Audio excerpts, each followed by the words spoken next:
Good morning student. आज हम करने जा रहे हैं 12th क्लास केमिस्ट्री में अपना न्यू टॉपिक एबनॉर्मल मॉलिक्यूलर मास। देखो अब तक हमने पढ़ा था कोलिगेटिव प्रॉपर्टीज, और वो कोलिगेटिव प्रॉपर्टीज हमने स्टडी की थी किसके लिए? जो अब तक हमने कोलिगेटिव प्रॉपर्टीज स्टडी की, ये सारी की सारी कोलिगेटिव प्रॉपर्टीज हमने किसके लिए स्टडी की थी? For dilute ideal solution.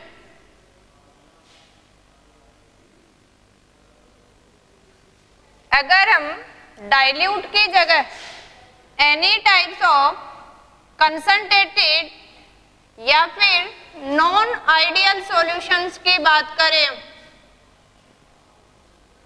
और इसी की तरह हम पहले बात कर रहे थे यहाँ पे नॉन इलेक्ट्रोलाइट, और नॉन इलेक्ट्रोलाइट की जगह हम बात करें किसी भी इलेक्ट्रोलाइट की। इस केस में देखो हम कोलिगेटिव प्रॉपर्टी से ही हमने बार बार क्या निकाला था? किसी भी सॉल्यूट का हमने मॉलिक्यूलर मास फाइंड आउट किया था। अब सॉल्यूट के मॉलिक्यूलर मास जो हमने for dilute ideal non electrolyte solutions के लिए, वो हमारा एक्स क्या था?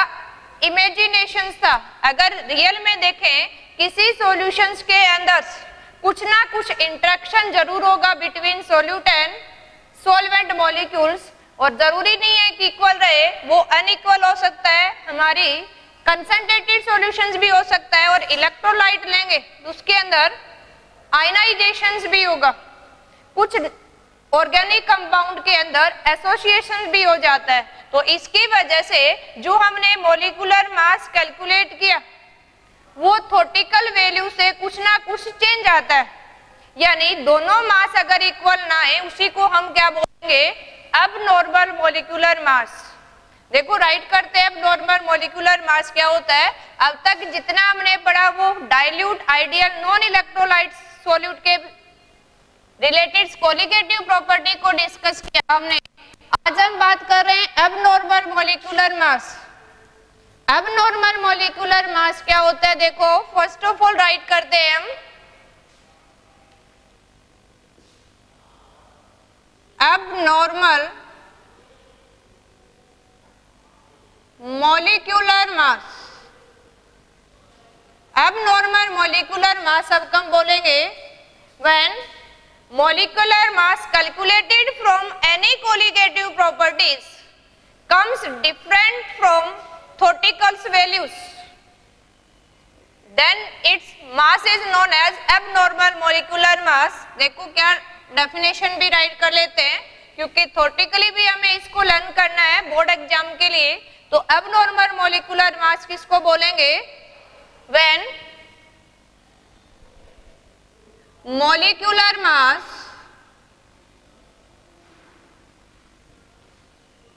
calculated from any of colligative properties, when molecular mass calculated from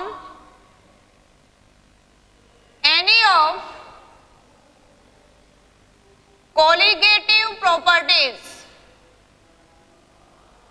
किसी भी कोलिगेटिव प्रॉपर्टी से अगर हम मॉलिक्यूलर मास कैलकुलेट करते हैं, that's come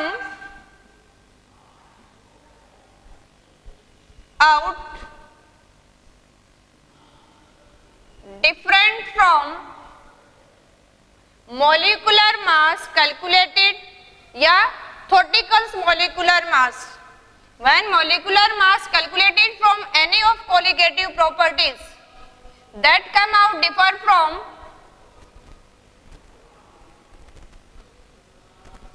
its theoretical molecular mass। देखो अगर मॉलिक्यूलर मास, किसका मॉलिक्यूलर मास कैलकुलेट करते हैं हम? Of solute.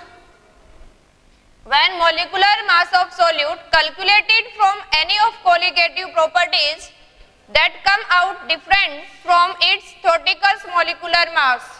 That masses is known as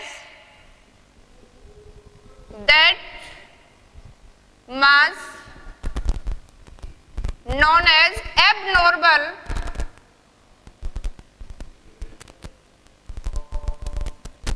molecular mass.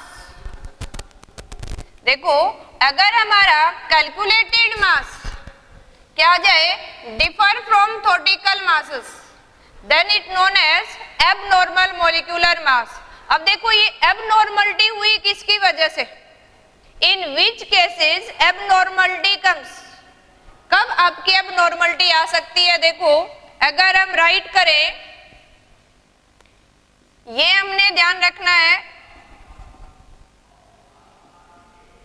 abnormality in molecular mass of solute comes in any of three cases. इन तीनों case में से अगर एनी वन ऑफ है तो आपके एबनॉर्मलिटी मिलेगी. देखो फर्स्ट वन कंडीशंस क्या हो सकती है. फर्स्ट वन कंडीशन ये कहे कि हमने नॉन आइडियल्स या नॉट डाइल्यूट सॉल्यूशन ले लिया.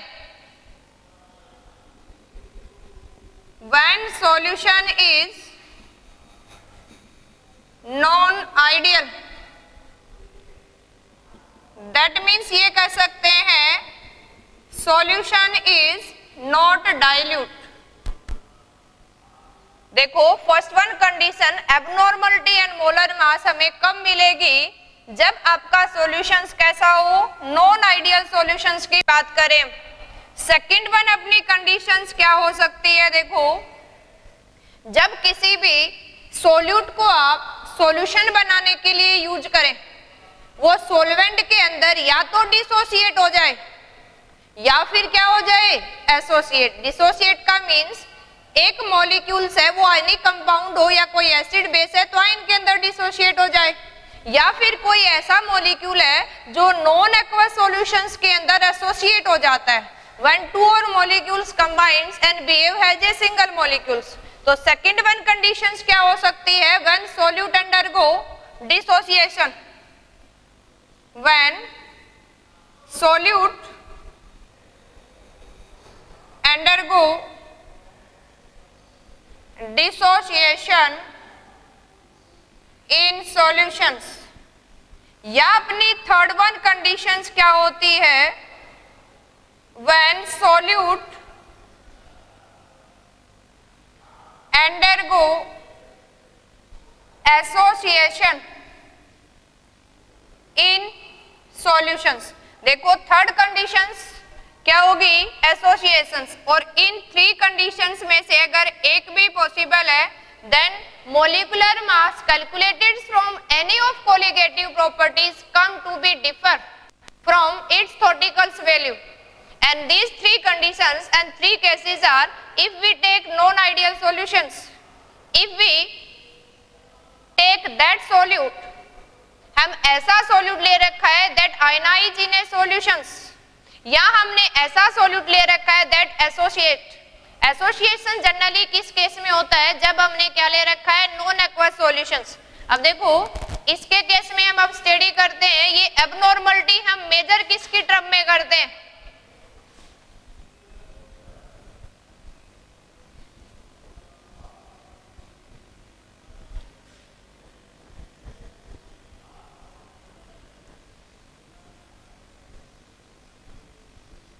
अगर हम एबनॉर्मलिटी की बात करें तो ये वांट ऑफ साइंटिस्ट ने 1818 के करीब इसको एक्सप्लेन किया था, और हम ये कहें कि abnormality in molar mass explain in term of want of vector. हम एक्सप्लेन कर सकते हैं abnormality in molar mass is explain in term of want of factor. किसके टर्म में एक्सप्लेन करेंगे हम, वांट ऑफ फैक्टर की टर्म में एक्सप्लेन करेंगे। और ये वांट ऑफ फैक्टर को हम जनरली किससे डिनोट करेंगे? आई से डिनोट करेंगे। वांट ऑफ फैक्टर को किससे डिनोट करेंगे? हम आई से। अब देखो, वांट ऑफ साइंटिस्ट था जिसने सबसे फर्स्ट टाइम आई को इंट्रोड्यूस किया। अब ये एबनॉर्मलिटी इन मोलर मास अगर एक्सप्लेन करना है तुम्हें किसकी टर्म में? Want Hoff factor. अब जनरली हमसे क्वेश्चन पूछ लेते हैं, what is want Hoff factor? जैसे हम वांट ऑफ फैक्टर को स्मॉल आई से डिनोट करेंगे, ये वांट ऑफ फैक्टर है क्या? जनरली ये भी एक्सप्लेन कर सकते हैं, it is abnormality in colligative properties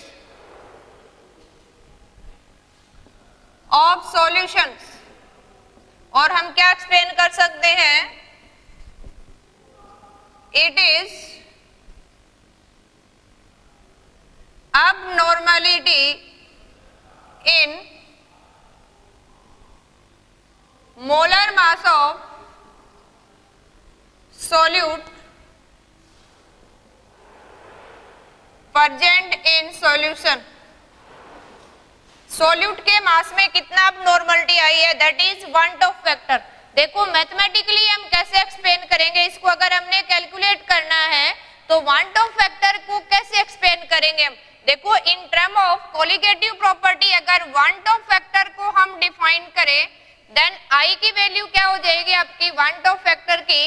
experimental या ऑब्जेक्ट कोलिगेटिव प्रॉपर्टीज, यानी वांट ऑफ फैक्टर क्या होगा? It is the ratio. किसका रेशियो होगा ये? एक्सपेरिमेंटल और object colligative properties divided by, देखो अगर इसको हम एक्सप्लेन करें, ये क्या होगा? रेशियो होगा। किसका होगा? एक्सपेरिमेंटल या ऑब्जेक्ट कोलिगेटिव प्रॉपर्टीज को हम डिवाइड करें किससे? कैलकुलेटेड या नॉर्मल कोलिगेटिव प्रॉपर्टीज। कैलकुलेटेड और नॉर्मल कोलिगेटिव प्रॉपर्टीज, यानी it is the ratio of experimental colligative property to calculated colligative properties. ये क्या है? रेशियो है। इसको एक और टर्म में एक्सप्लेन कर सकते हैं। देखो हमें पता है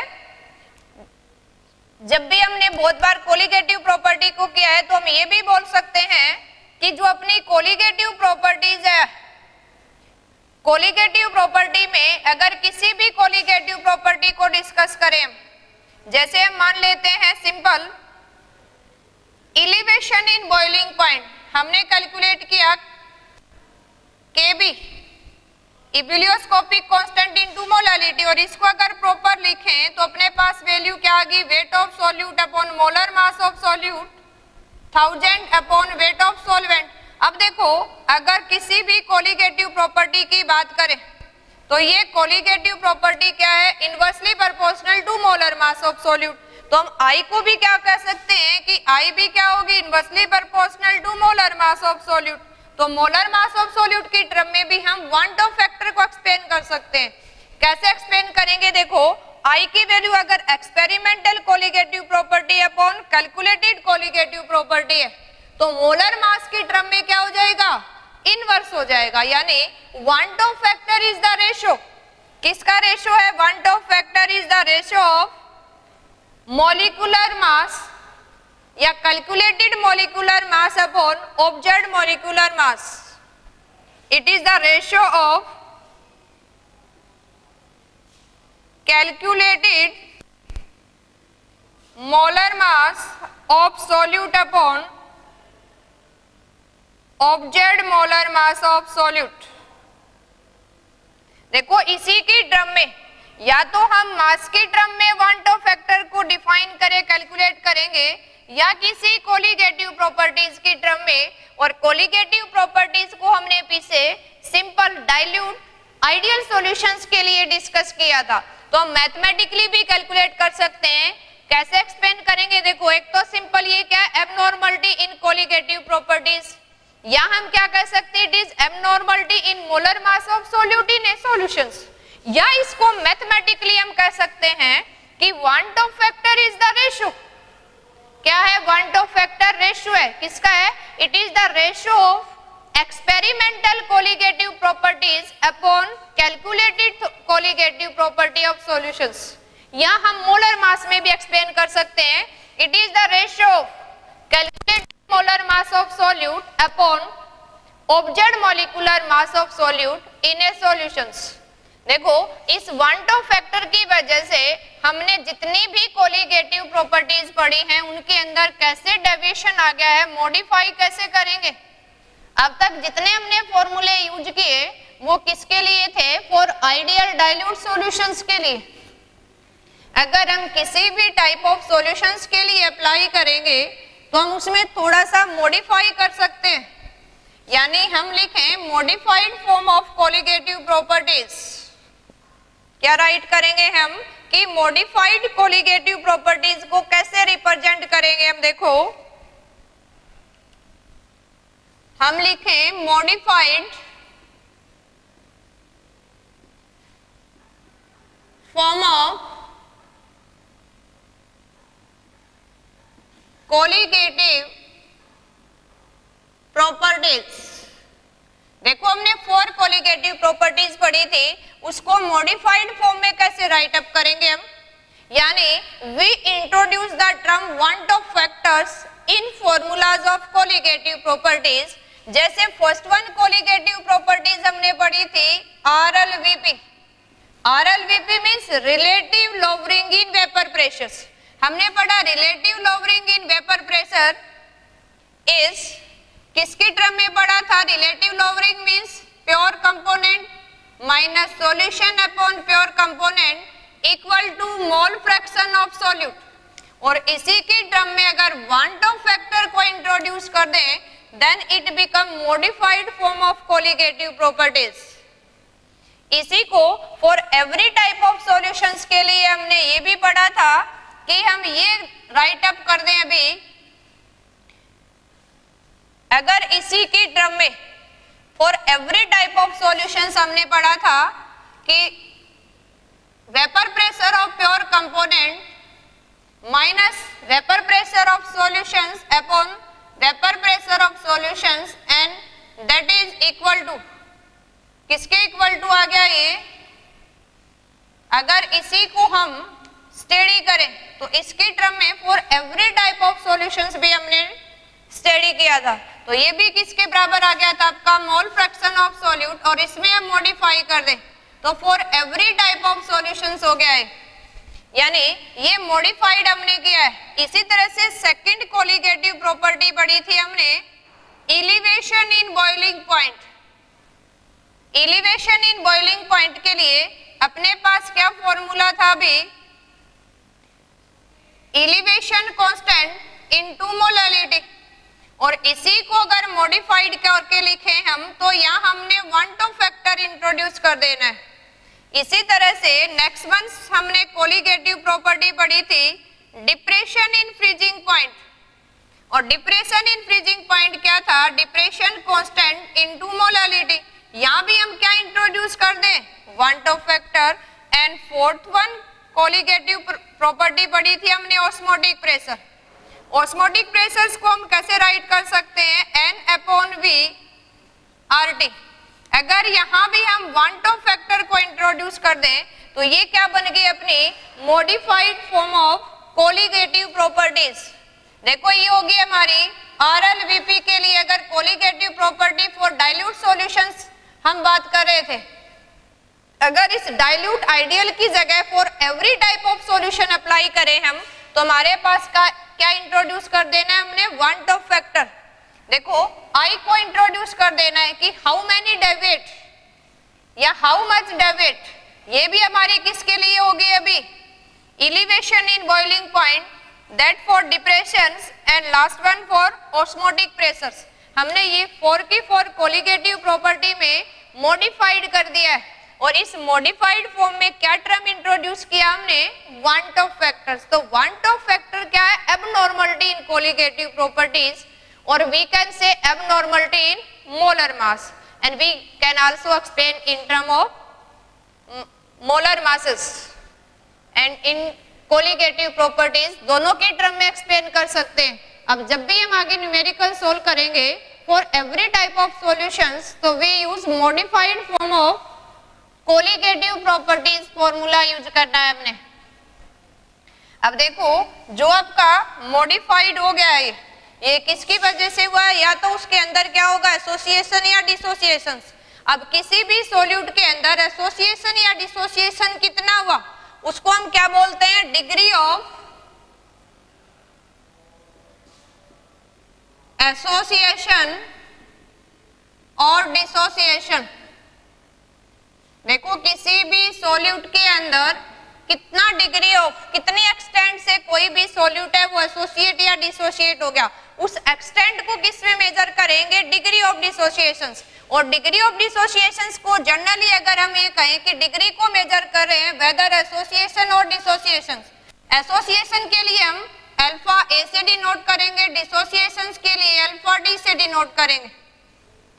अगर हम ये डेंसिटी के लिए करते हैं कैपिटल डी ले लेते हैं। देखो डिग्री ऑफ एसोसिएशन या डिसोसिएशन हमने कैलकुलेट करना है, तो अपने पास एक मैथमेटिकली फॉर्मूला, या इसको कैसे डिफाइन करेंगे कि degree of association and dissociation is the ratio, it is the fractions of molecule that associate और डिसोसिएट। या कह सकते हैं, देखो इसी को हम मैथमेटिकली राइट कर लेते हैं। अगर हमने डिग्री ऑफ एसोसिएशन या डिसोसिएशन राइट करना है, जिसको अल्फा से डिनोट कर रहे हैं, तो क्या होगा, ये number of moles of solute, या तो हम क्या कहें इसको एसोसिएटेड और dissociated, and divided by total number of moles taken। Divide किससे करें, total number of moles of solute taken. तो हम किसको डिफाइन कर सकते हैं, डिग्री को, डिग्री ऑफ एसोसिएशन या डिग्री ऑफ डिसोसिएशन। देखो अब यहाँ दो फैक्टर की बात कर रहे हैं, या तो सॉल्यूट के अंदर एसोसिएशन होगा या फिर क्या होगा, डिसोसिएशंस। इन दोनों केस को हम सेपरेटली एक्सप्लेन कर लेते हैं। बाकी डिग्री ऑफ एसोसिएशन डिसोसिएशन क्या है, fractions of moles of solute associate और डिसोसिएट इन ए सॉल्यूशंस। अब हम कैसे दो केस को स्टडी करेंगे, देखो एक हमने करना है एसोसिएशन, एक क्या करना है, डिसोसिएशन। तो फर्स्ट ऑल अब करते हैं डिसोसिएशन।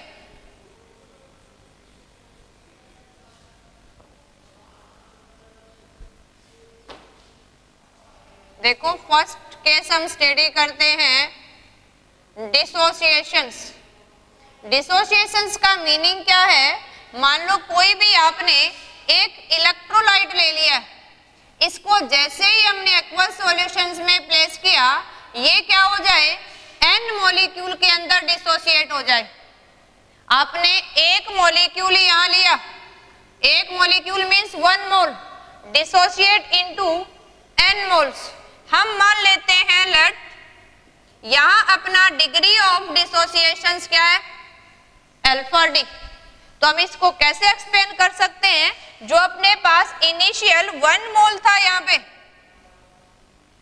जब इसके मोल कितने थे, 0, लेकिन जब आपकी ये इनिशियल कंडीशन से हम फाइनल स्टेट में रीच करेंगे, तो अपना डिग्री ऑफ डिसोसिएशन अल्फा है, तो कितना हो गया, जितना लिया था माइनस अल्फा कर देंगे, और अपना नेट मॉलिक्यूल यहाँ कितने n बन रहे हैं, तो क्या हो जाएगा, n अल्फा। अब टोटल नंबर ऑफ मॉलिक्यूल कितने हो जाएंगे, हम इनिशियल्स और इन सब को इनिशियल माइनस से जो फाइनल प्रोडक्ट थे उनमें से क्या कर देंगे, सब्ट्रैक्ट, और इसी को अगर सोल आउट करके निकालते हैं, यानी हमें अगर अल्फा की वैल्यू कैलकुलेट करनी है तो इसी को सोल आउट करके लिखे हम। देखो ये ध्यान रखना है कि ए मोल था, कितने नंबर के अंदर ये डिसोसिएट हो गया, उतने ही हम क्या रिप्रेजेंट करते हैं, मोल को रिप्रेजेंट करते हैं।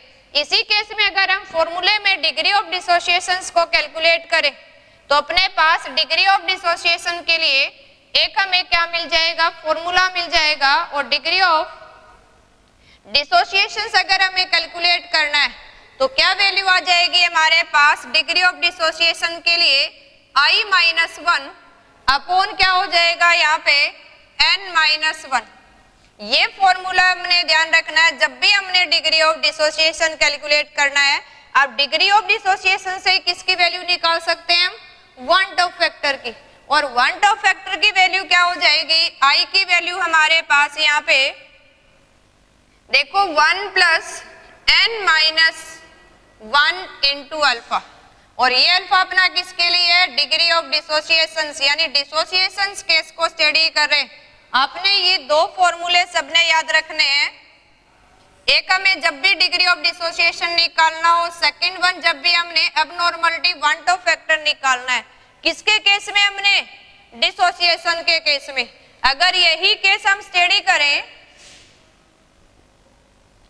सेकंड वन केस हम स्टडी करें एसोसिएशंस के लिए, एसोसिएशन में हम मान लेते हैं हमने जो ए इलेक्ट्रोलाइट लिया, यहाँ इसके n मोल ले लिए, और ये नॉन एक्वस सॉल्यूशंस में होता है जनरली, एसोसिएट होके एन सिंगल n मॉलिक्यूल मिलके एक सिंगल मॉलिक्यूल बना दिया इसने। अब इस केस में लेट हम मान लेते हैं अपना जो डिग्री ऑफ एसोसिएशन है वो अल्फा ए है। इस केस में अगर हम इसी को सोल्व आउट करें तो अपने पास अल्फा की वैल्यू कितनी आ जाती है, देखो जो हमने याद रखना है, यहाँ अपने पास डिग्री ऑफ एसोसिएशंस की वैल्यू कितनी आ जाएगी, one Hoff factor -1 upon 1 upon N-1। ये अपने पास क्या आ जाएगी, जब हमने डिग्री ऑफ एसोसिएशन निकालना है, एन क्या है, आपने कितने मॉलिक्यूल एसोसिएट होके सिंगल मॉलिक्यूल बना रहे। इसी केस में हम वन टॉप फैक्टर की वैल्यू भी निकाल सकते हैं। देखो एक तो हमने डिग्री ऑफ एसोसिएशंस निकालना है, एक इसी के केस में अगर हमने वन टॉप फैक्टर की वैल्यू कैलकुलेट करनी है तो क्या हो जाएगा हमारे पास 1 + 1 upon N-1 into degree of associations. यानी ये दो फॉर्मूले हमने याद रखने हैं एसोसिएशंस के लिए, और 2 फॉर्मूलेज याद रखने हैं हमने किसके लिए, डिसोसिएशंस के लिए, जो हमारे न्यूमेरिकल्स में हम यूज करेंगे। अब देखो ये एसोसिएशंस डिसोसिएशंस में हम जो फैक्टर यूज कर रहे हैं, ये सब फैक्टर क्या है, अगर यहाँ हम वैल्यू यूज करें, ये अपने क्या है, नंबर ऑफ मॉलिक्यूल एसोसिएटेड, और अगर यहां हम n की बात करें तो अपने पास n क्या है, यहाँ पे number of ions produced by dissociations. तो ये सब हमने इस फॉर्म में याद रखना है, n की वैल्यू, और ये क्या है, नंबर ऑफ एसोसिएटेड मॉलिक्यूल्स। इसी फॉर्म में देखो हम डिसोसिएशंस में n की वैल्यू कैलकुलेट करना या एसोसिएशंस में n की वैल्यू कैलकुलेट करना for different type of solutes कैसे कैलकुलेट करेंगे, देखो ये अपने सॉल्यूट पे डिपेंड करता है।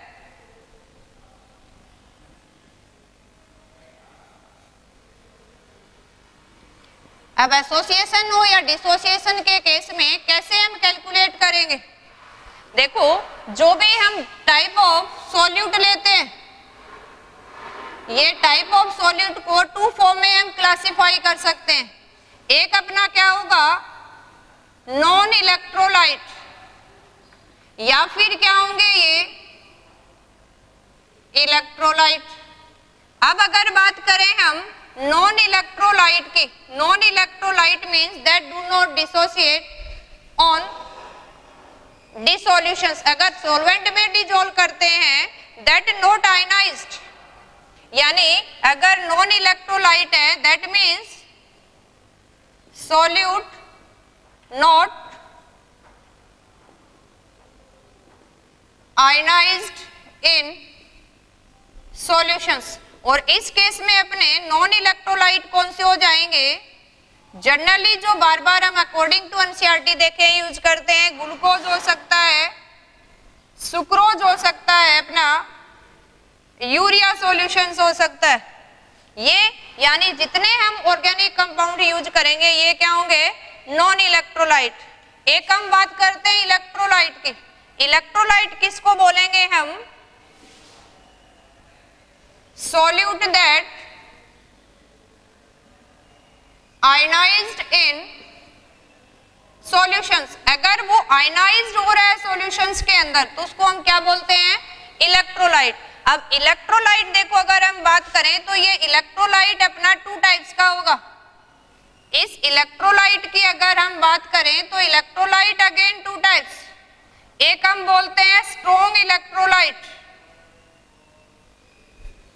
और एक हम बोलेंगे वीक इलेक्ट्रोलाइट।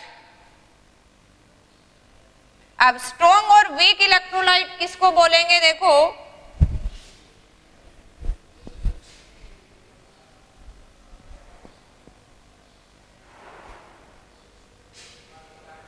अगर हम बात करें स्ट्रॉन्ग इलेक्ट्रोलाइट की,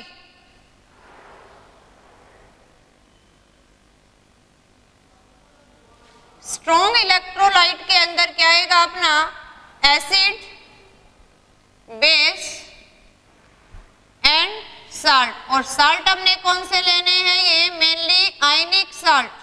अगर ये हम कंसीडर कर रहे हैं तो अपना क्या होगा? ये स्ट्रॉन्ग इलेक्ट्रोलाइट। एसिड बेस में इस केस में यानी जो नंबर ऑफ आयन होंगे that equal to van't Hoff factor. N क्या है अपने पास? नंबर ऑफ आयंस और आई क्या है? One Hoff factor. तो स्ट्रॉन्ग इलेक्ट्रोलाइट के केस में नंबर ऑफ मॉलिक्यूल्स आयंस के बराबर होंगे। जैसे फॉर एग्जांपल एक ले लेते हैं हम, जैसे हमारे पास NaCl है, जैसे आयनाइज होगा ये हमें सोडियम और क्लोराइड आयन देगा। यानी हमें यहाँ कितने नंबर ऑफ आयन मिले? n की वैल्यू 2, या I इक्वल टू n यानी 2 वैल्यू आ जाएगी हमारे पास। यानी स्ट्रॉन्ग इलेक्ट्रोलाइट के केस में van't Hoff factor become equal to number of ions because it is 100% dissociated. तो स्ट्रॉन्ग इलेक्ट्रोलाइट किसको बोलेंगे? That 100% dissociated. अगर 100% डिसोसिएट हो रहे हैं तो आपके number of ion become equal to I because alpha degree of dissociation become equal to 1। अब अगर हम बात करें, देखो वीक इलेक्ट्रोलाइट की बात करें, अब वीक इलेक्ट्रोलाइट के केस में हमने यूज करना है डिग्री ऑफ डिसोसिएशन को भी। यानी जो फॉर्मूला हमने यूज किया था वो वीक इलेक्ट्रोलाइट के लिए यूज करेंगे। वो हमें बताएगा कितना एक्सटेंट ऑफ डिसोसिएट हो रहा है, लेकिन n की वैल्यू निकालेंगे हम। ये वीक इलेक्ट्रोलाइट क्या हो जाएंगे? ऑर्गेनिक एसिड, या हम ये कहें वीक एसिड एंड बेस। ये क्या होंगे? वीक इलेक्ट्रोलाइट होंगे। इसमें हम n की वैल्यू कैलकुलेट करेंगे और n की वैल्यू से किसकी वैल्यू निकालेंगे? हम I की वैल्यू कैलकुलेट करेंगे। देखो वो कैसे कैलकुलेट करना है हमने। अगर हम बात करें, जैसे हमारे पास एसिटिक एसिड है, अगर ये आयनाइज करें तो हमें देगा ये acetate ion along with H ion in aqueous solution. अब यहाँ देखो एक मोल में एक एसिटेट आयन दे रहा है, एक क्या दे रहा है? H ion. दैट मीन्स यहाँ दोनों की वैल्यू अपनी कितनी है? टोटल नंबर ऑफ आयन कितने हो गए? यहाँ 2। अब हमें I की वैल्यू निकालनी है तो क्या हो जाएगा? जो अभी हमने फॉर्मूला यूज किया था, अगर हमने I की वैल्यू कैलकुलेट करनी है तो I की वैल्यू फॉर डिसोसिएशंस क्या हो जाएगी? देखो हम यहाँ वैल्यू पुट करेंगे 1 plus n minus 1 into alpha of dissociations. यहाँ हमें प्रोवाइड मिलेगा acetic acid is 90% dissociated, that means ये जो वैल्यू हमें ये तो कहां से मिलेगी, परसेंटेज, ये n की वैल्यू कहां से मिलेगी, नंबर ऑफ आयन से। तो हम i की वैल्यू कैलकुलेट कर सकते हैं। जैसे i की वैल्यू कैलकुलेट करनी है 1 प्लस n की वैल्यू हम 2 पुट कर देते हैं और ये पर 100 है, तो यानी 100 में से 90 डिसोसिएट हुआ है, 1 में से कितना हो गया 100 यानी 0.9, हम यहाँ 0.9 वैल्यू पुट करेंगे। अब इसको अगर सोल्व आउट करेंगे तो 1 प्लस 1 इंटू 0.9 यानी कितना आ गया 1.9, I की वैल्यू आ गई है 4, acetic acid if dissociate into ions in solutions. देखो इससे एक वैल्यू और हमें मिलेगी डिसोसिएशन के केस में, दैट इज मोस्ट इंपोर्टेंट, आपने ध्यान रखना है। अगर डिसोसिएशन हो रहा है value of I always greater than 1, ये हमने माइंड में फिक्स करके रखना है। डिसोसिएशन के केस में वन टॉप फैक्टर की वैल्यू हमेशा 1 से बड़ी आएगी। अगर इसी के केस में हम बात करें किसकी, एसोसिएशंस की बात करते हैं हम। एसोसिएशंस जनरली किसके केस में होता है, अगर हम यहां बात करें एसोसिएशंस, एसोसिएशन जनरली किसका होता है, solute in non aqueous solvent, या कहें कि नॉन एक्वस आपने सॉल्वेंट ले रखा है अदर देन वाटर, यानी ये भी बोल सकते हैं कि हमारे पास नॉन एक्वस सॉल्यूशंस होना चाहिए other than water use as a solvent. और इसमें जो जनरली अपने यूज करना है वो यूज करना है एसिटिक एसिड इन बेंजीन, और we can say benzoic acid in benzene. यहां हमने बेंजीन को क्या माना है, सॉल्वेंट, और बेंजीन क्या है, नॉन एक्वस यानी अदर देन वाटर। इस केस में एसिटिक एसिड और बेंजीन दोनों क्या होते हैं, डाइमराइज हो जाते हैं, यानी 2 मॉलिक्यूल ऑफ एसिटिक एसिड